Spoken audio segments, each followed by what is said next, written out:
মাঝে মধ্যে না নিজের উপর খুব করুণা হয়। তোমার সাথে সম্পর্ক ছিল, মা বাবার প্রেশারে, সিচুয়েশনের প্রেশারে, সবকিছু মিলায় না আমি তোমার সাথে সম্পর্কটা টিকায় রাখতে পারলাম না। আবার এত বছর পর দেখো বিয়ে হয়েছে, সংসার করতেছি, তো ভালো একটা মানুষ, তার সাথে সম্পর্কটা টিকায় রাখতে পারলাম না। সবকিছু মূলেই কিন্তু আমি, সবকিছুর মূলে। অথচ আমার হাতে কিছুই নাই, কিছুই করতে পারতেছি না।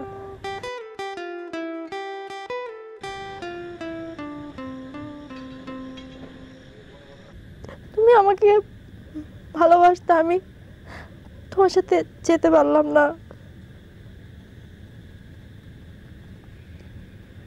আবার এই লোকটা পাগলের মতো আমাকে ভালোবাসে, তার সংসারটাও ঠিক টিকাইতে পারলাম না। একটা কাজ করো, তোমরা দুইজন আমাকে মাঝখান দিয়ে কেটে ফেলো, অর্ধেক করে ফেলো, এক ভাগ তুমি নিয়ে নাও, আর বাকি এক ভাগ জামাইটাকে দিয়ে দাও,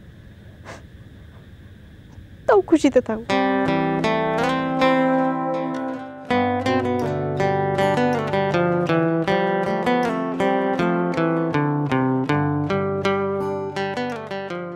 আমি কোনোদিনও মাফ করতে পারবো না যে তুই এদিন আসিস নাই। কতক্ষণ ওয়েট করছি তোর জন্য। পুলিশ ছিল, অন্য পার্টির লোক ছিল, তারপরে ছিলাম। তুই আসলি না, তা একবার একটা খবরও দিবি না।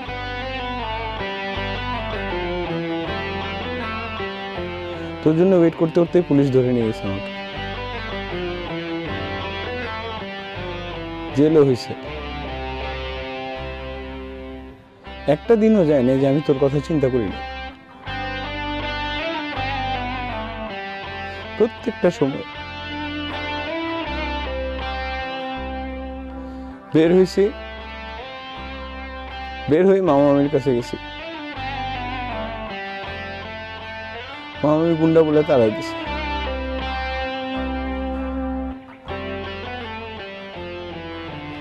তারপরে ঠিক ছিলাম।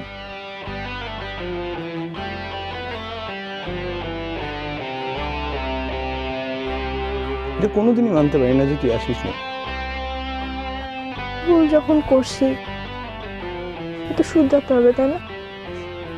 আমি কাউকে দুঃখী দেখতে চাই না, আমি যা বলবা তাই হবে, বলো। আমি তো তোরে নিতে আসছিলাম, কারণ আমি ভাবছিলাম আমার মূল শক্তি ছিলি তুই। তুই অনেক ভালো আছিস, সেখানে অনেক ভালো আছিস।